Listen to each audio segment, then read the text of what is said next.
Bienvenidos a nuestro módulo 7 del curso de Cálculo Integral de la Universidad Nacional de Colombia. Hoy vamos a estudiar algunas aplicaciones de la integral definida. Vamos a ver el área entre dos curvas, las integrales de línea y el volumen de sólidos en revolución. Comencemos recordando que gracias al segundo teorema fundamental del cálculo, que la primitiva de una función f es aquella función cuya derivada la recupera, y esta primitiva tiene la capacidad de calcularnos el área encerrada entre la curva y el eje horizontal. Para conseguir el área entre dos curvas, digamos f y g, el procedimiento usual es entonces integrar la resta de esas dos curvas. Por ejemplo, para conseguir el área encerrada entre la cúbica y igual x a la 3 y la recta y igual a x, la bisectriz, entre los puntos menos 1 y 1, esto es, estamos hablando de esta zona sombreada, haremos el siguiente procedimiento. El área comprendida entre esas dos curvas es un medio. De manera similar se puede hallar también el área encerrada en un polígono. Por ejemplo, si tenemos un triángulo del cual conocemos sus vértices, basta calcular las ecuaciones correspondientes a las rectas que determinan los lados. Luego procedemos a integrar de manera adecuada. Nótese que la idea básica es partir esta región en dos mitades. Una entre menos 2 y 0 y la otra entre 0 y 2. Entonces las dos partes correspondientes son esta y esta otra. Al dividir de este modo la región, las integrales resultantes son sencillas. Lo único que tenemos que hacer es restar las ecuaciones de las rectas anteriores. El cálculo final del área de este ejemplo nos da 9.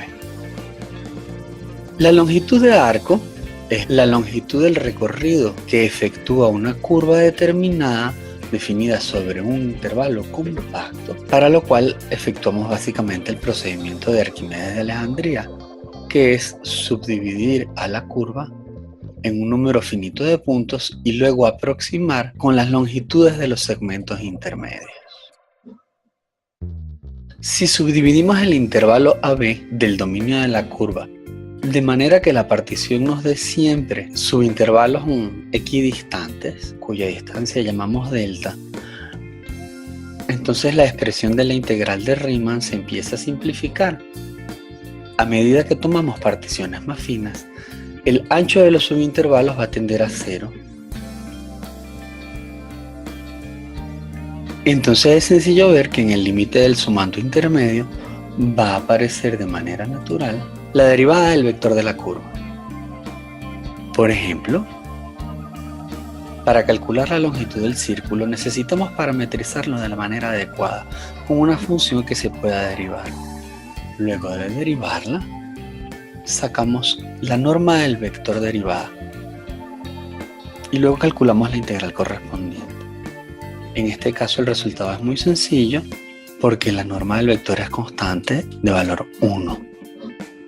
Luego la longitud del círculo da, como sabemos, 2π. Es importante notar que el vector de derivada de la curva y su norma tienen un sentido físico. Este vector de derivada de la curva se llama también vector velocidad y a la norma de ese vector se le llama también función de rapidez instantánea. Como ejemplo alternativo consideremos la trayectoria de la espiral sobre R3 que se construye con la siguiente parametrización. Calculamos su vector de derivada y luego tomamos la norma de ese vector. Finalmente integramos y así obtenemos que la longitud de arco es proporcional al ancho del intervalo del dominio. Esto de nuevo sucede porque la función de rapidez es constante. Una tercera aplicación de las integrales definidas sirve para calcular los volúmenes y las superficies de los sólidos en revolución. Hoy vamos a ver cómo se calculan los volúmenes. Un sólido en revolución es aquel que obtenemos al girar una curva cualquiera alrededor de una recta que llamamos eje de rotación. Usualmente, las más sencillas de calcular son aquellas que se giran alrededor de algún eje coordenado. En el caso de curvas sobre el plano cartesiano tenemos dos opciones. La primera es girar esa curva respecto del eje horizontal. La segunda es girar esa misma curva respecto del eje vertical. Hay además dos métodos para calcular los volúmenes de un sólido en revolución. El primero es el método de los discos. En cualquier fuente van a conseguir una fórmula parecida a esta. Para obtenerla nos vamos a valer de la fórmula usual para obtener el volumen de un cilindro. Esto nos va a dar pi por el radio cuadrado de la base por el ancho. Si yo fijo cualquier punto t sub i y tomo un elemento integrante suficientemente pequeño con la forma de un disco, su volumen va a ser entonces pi por r cuadrado por el ancho, que en nuestro caso va a resultar pi por la altura de la función elevada al cuadrado por el diferencial del t. A medida que tomamos particiones más finas, las sumas finitas de Riemann van a tender entonces a esta expresión de arriba. El ejemplo más sencillo de esto es cuando yo integro entre dos puntos a y b a la función constante de valor altura r. En ese caso, para cualquier t que yo tenga acá, su altura es el valor constante r y la expresión que tengo acá se va a simplificar de este modo. Como el r no depende de la variable de integración, al salir de la integral lo que voy a obtener es esta expresión que en efecto coincide con el volumen del cilindro. Un ejemplo parecido es el que obtenemos cuando integramos entre 0 y 1 a la recta bisectriz y igual a x. En este caso, la expresión dada por la fórmula del método de los discos se simplifica de este modo y lo que vamos a obtener es el volumen de la sección cónica. Si giramos una curva respecto del eje vertical, también podemos aplicar el método de los discos. Vamos a obtener una expresión parecida siempre que tomemos en cuenta que la función que va a salir en el integrando es la que nos determine las distancias respecto al eje vertical. Esta función no puede ser la que expresa a s en términos de t, sino su inversa, teniendo cuidado de tomar a g como la función inversa de f y siempre que nuestra f sea inyectiva, porque si no, no hay inversa, podemos tomar esta expresión. Para obtener el volumen de una función también podemos aplicar el método de las capas. Este método consiste en tomar un elemento integrante pequeño y luego girarlo alrededor del eje y. Lo que se obtiene entonces es una pequeña sección sólida cuyo volumen aproximadamente es el que tenemos acá. Esta expresión 2pi por el radio es la longitud circular de la sección por el ancho, que es la diferencial del radio, y por el alto o altura de la sección. En resumen, vamos a obtener dos métodos para integrar, el de los discos y el de las capas, y estos métodos se pueden emplear para obtener los volúmenes tanto cuando giramos respecto al eje horizontal como cuando lo hacemos respecto al eje vertical. Hay sin embargo que tener la siguiente precaución con estas fórmulas. Las mismas no son fórmulas absolutas que den de manera directa el volumen, sino más bien se deben tomar como métodos de integración con los cuales se obtiene el volumen de una región.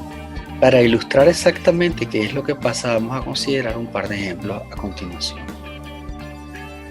Vamos a girar la curva s igual 1 sobre t, que corresponde a un pedacito de la hipérbola, alrededor del intervalo 1, 3. Las imágenes inversas de esos puntos van a ser 1/3 y 1.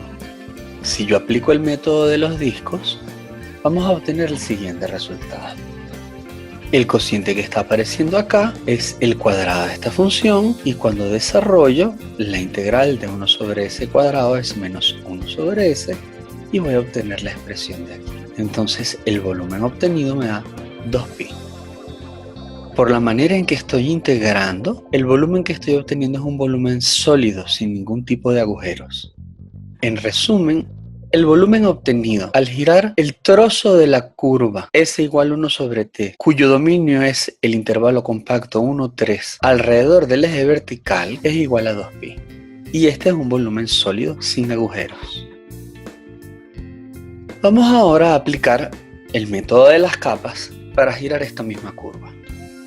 Si yo tomo directamente la fórmula que aparece en los libros de cálculo para el método de las capas y la aplico sin más, el volumen que voy a obtener es 4π. Como podemos apreciar, este resultado es totalmente distinto del que obtuvimos al aplicar el método de los discos. ¿Cuál es entonces el problema? Lo primero que nos debe decir nuestra intuición es que si con el método de los discos el volumen daba 2π y con el método de las capas nos da 4π, entonces alguno de los dos procedimientos está incorrecto o simplemente no estamos sacando la misma cuenta. Este es el motivo por el cual comentamos hace un rato que estas fórmulas no deben tomarse de manera absoluta, sino más bien como métodos de integración que hay que ajustar a cada ejemplo que se nos pida. Vamos a ver qué sucede. Al yo aplicar esta fórmula y tomar la altura de la función, estoy tomando un elemento integrante alrededor de t cuya altura es f de t. El elemento integrante que estamos tomando es una sección completa. La base es el diferencial del t, la altura es la altura de la función f de t y esto es lo que estamos haciendo girar con radio t alrededor del eje vertical. Esta es la pequeña sección de capa cilíndrica que estamos tomando. Ahora, si nos fijamos bien, en esta sección estamos tomando volúmenes de más, ya que para el método de los discos nuestro pequeño elemento integrante nos daba una sección cilíndrica completa y sólida sin huecos. Al tomar estas secciones verticales por capas, no estamos considerando el espacio hueco que nos está faltando en esta región. El valor del volumen de ese cilindro hueco es 2π tercios. Cuando aplicamos la fórmula del método de capas a ciegas y tomamos la altura de f de t, no nos percatamos de que la altura mínima que toma la curva es 1 tercio. Y cuando yo la giro de manera vertical, no estoy generando ningún volumen de 1 tercio hacia abajo. Sin embargo, al tomar estas secciones verticales, yo estoy tomando también toda la sección que está por debajo de la curva, la estoy girando y estoy añadiéndole ese volumen al volumen sólido que calculé. En conclusión, aplicar de manera ingenua cualquier fórmula de integral puede llevarnos a resultados incorrectos. En lugar de ello, debemos revisar la manera en la que estamos integrando y ajustar nuestra fórmula a la región de integración que queremos calcular. En el caso que nos ocupa, el elemento integrante, en efecto, es un pedacito de rectángulo cuya altura no puede sobrepasar el límite inferior de 1 tercio. De este modo, la altura correcta a poner en la fórmula es f de t menos 1 tercio. Ahora bien, el volumen de nuestras capas sigue siendo distinto del 2π que obtuvimos con el método de los discos, pero ahora podemos comprender por qué.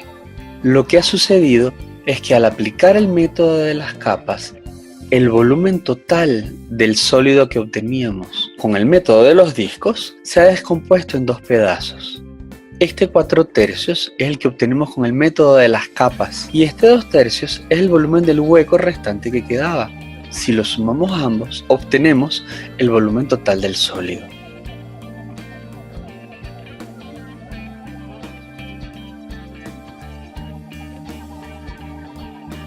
Esperamos que este módulo les haya sido de su agrado y de provecho.